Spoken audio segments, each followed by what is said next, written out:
La liquidación forzosa del Banco Territorial es la primera que se produce desde que entró en vigencia el 1 de enero del 2010, la Ley de Creación de la Red de Seguridad Financiera. Es por tanto de interés público revisar cómo ha funcionado el sistema que establece 4 pilares: la supervisión bancaria preventiva y oportuna, un fondo de reserva legal, un fondo de liquidez y la corporación del seguro de depósitos para los casos en que se resuelva la liquidación forzosa de una entidad financiera. Mediante resolución de Junta Bancaria de 16 de abril de 2010, se aprobó el programa de regularización al que quedó sometido el Banco Territorial.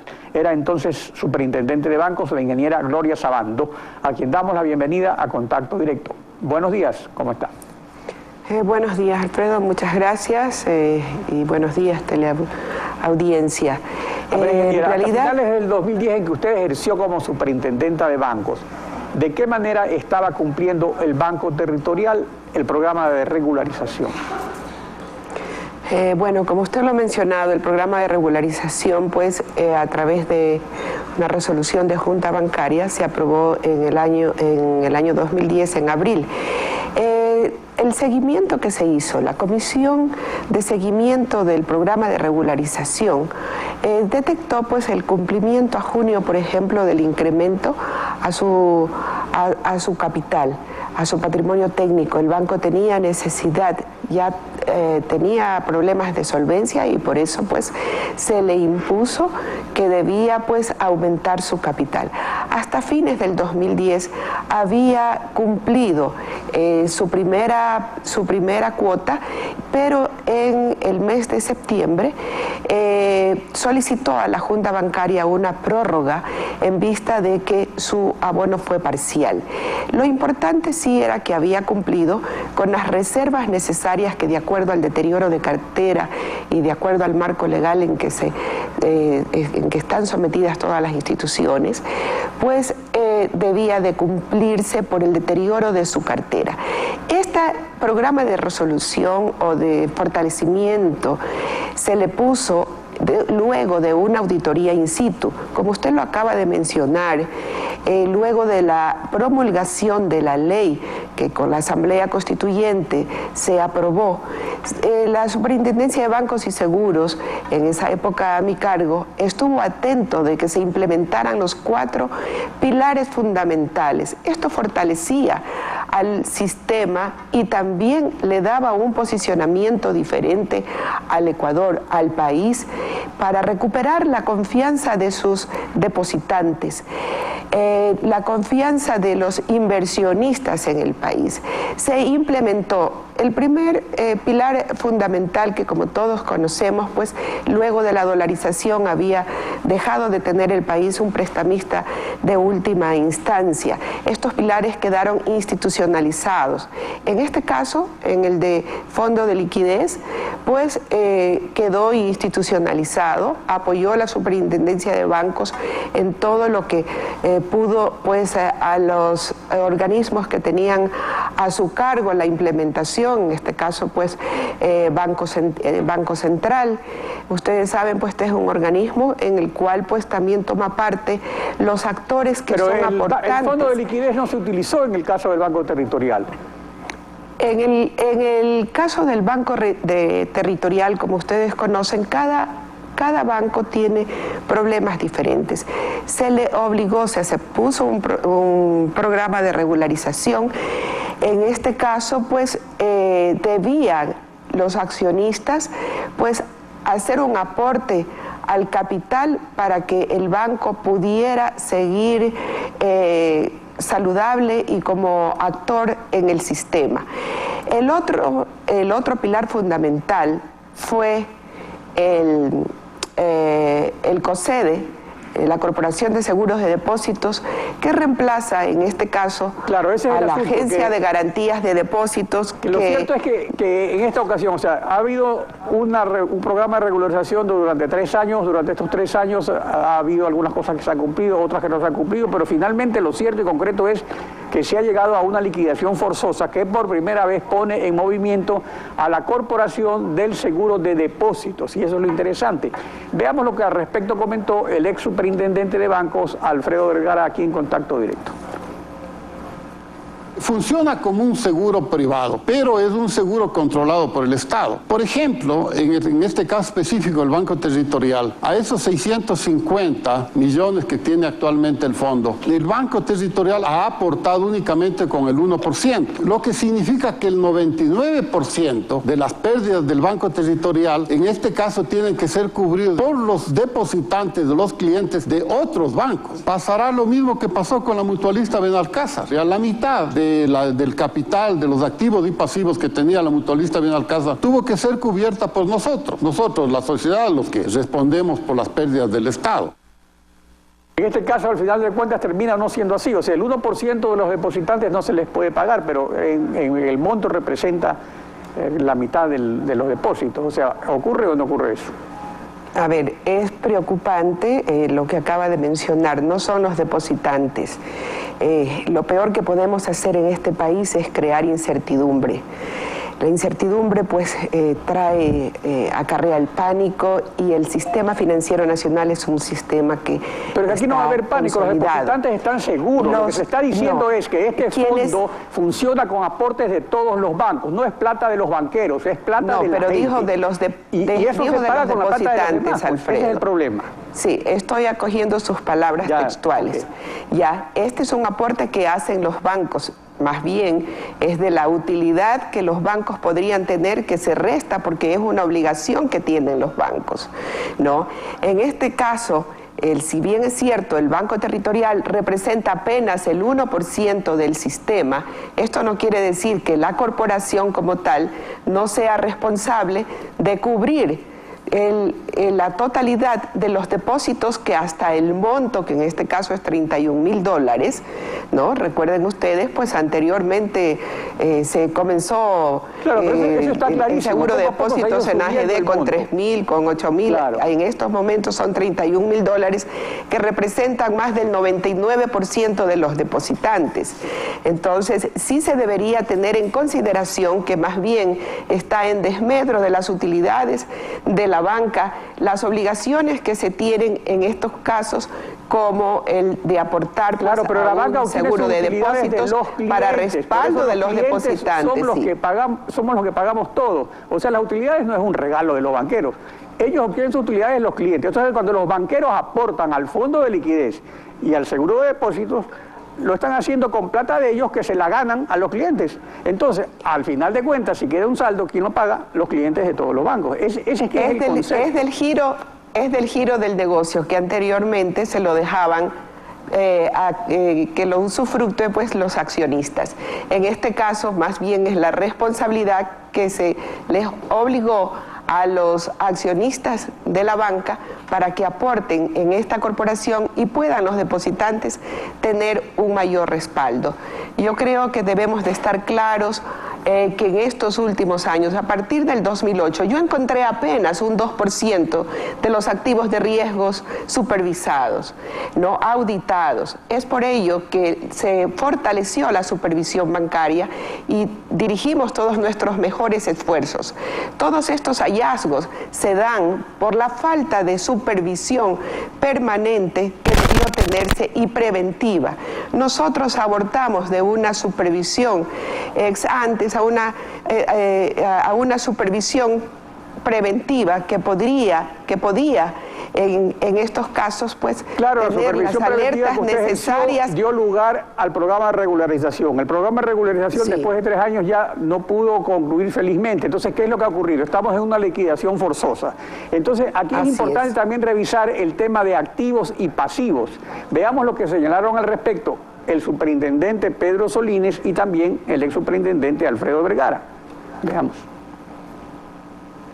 Antes pasaban los bancos, disculpe el término, el lugar común que voy a usar, con atos y garabatos que contaminaban la institución financiera que gozaba de buena salud. Por eso la ley, con mucha sabiduría, actualmente contempla que se hace una exclusión de los activos y pasivos buenos para que no contaminen al banco que vayan a pasar. Entonces no se corre ese riesgo. Y los activos y pasivos malos o tóxicos, para que se entienda, quedan en una unidad residual. Pues es lo que propone es coger y separar la cartera buena, aquella cartera que da ganancia, da utilidad, y entregar eso a una institución privada. Y pues posteriormente habla de una cartera residual, la cartera mala, la que produce pérdidas, y entregar eso a que la pague el Estado, a que paguemos nosotros, toda la sociedad. El Banco Centro Mundo fue trasladado en paquete y además de forma muy discreta, reservada, hacia un nuevo dueño. Y llegamos a una solución en la que ni el Estado, ni los clientes, ni los depositantes, ni siquiera los empleados de esa institución perdieron absolutamente nada.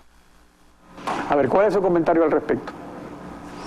Verá, de lo que yo estoy viendo aquí, el ex superintendente Vergara tuvo el apoyo del sistema, hubo mayor apertura de los banqueros, ¿no?, quien lo apoyaban para que pueda absorber los activos en ese momento del Banco Centro Mundo, ¿no? De la misma forma estuvo la Agencia de Garantías de Depósitos atenta para poder respaldar todo un proceso en ese momento, a pesar de que, como ustedes conocían, la Agencia de Garantías de Depósitos en sus inicios, sobre todo los primeros 4 años, 5 años de existencia, fue una agencia que no dio los resultados necesarios.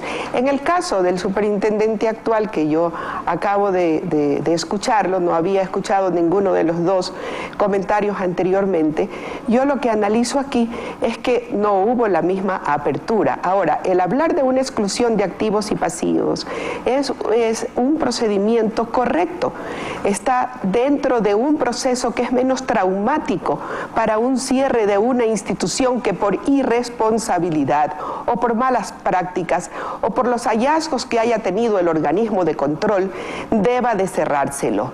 Acabamos de escuchar de un canasto de manzanas. Hay que sacar la manzana que está podrida para que no se contamine el resto, pues, Alfredo. No, eso entonces, está correcto. No vengamos a decir que lo que yo hice fue mejor que lo anterior, sino que el sistema está funcionando correctamente, los depositantes están recibiendo su dinero. Lo que se analiza es que como es la primera vez que funciona, es interesante ver si hay estos residuos,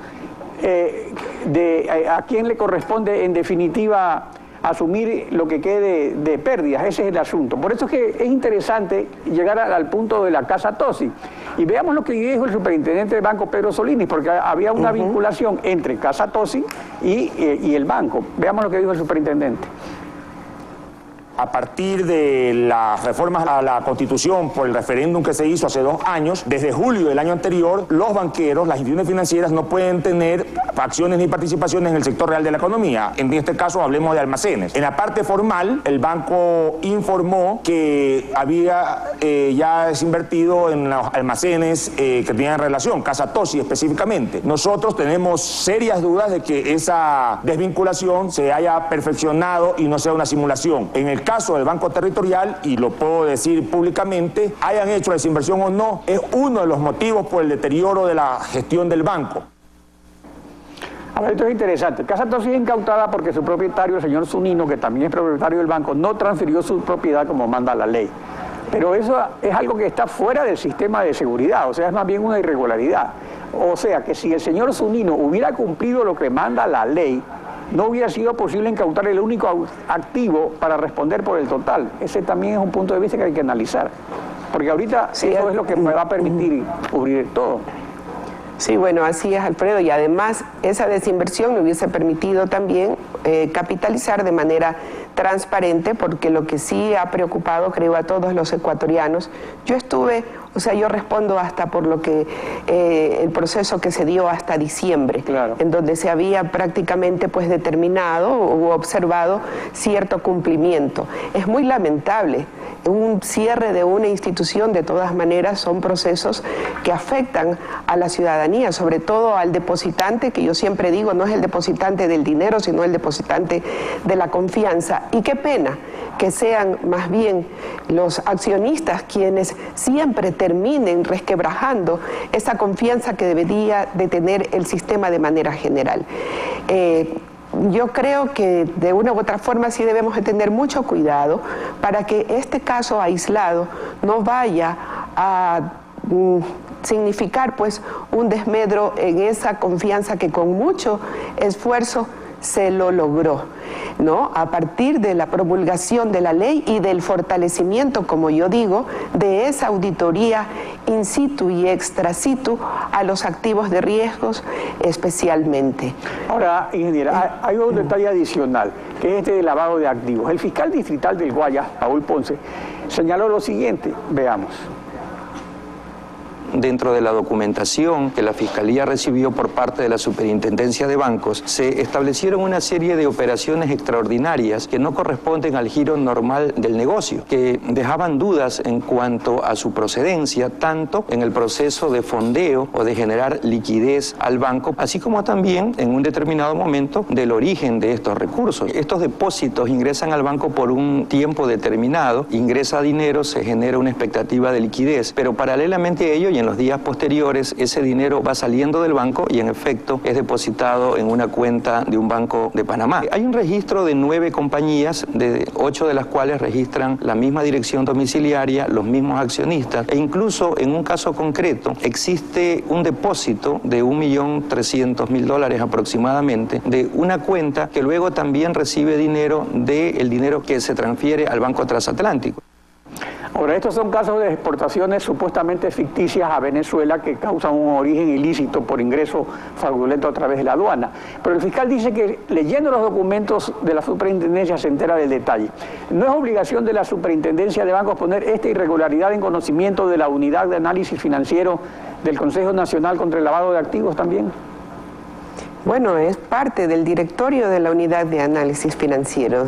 Ustedes conocen que realmente, pues, podemos decir que el fortalecimiento que tuvo el sistema a través de la implementación de estos pilares por parte del organismo de control fue el que impidió que el Ecuador estuviera en esa lista negra que se trató, pues, de incluirlo, por las evidencias que tuvo hasta ese momento de los avances que tenía el sistema financiero nacional.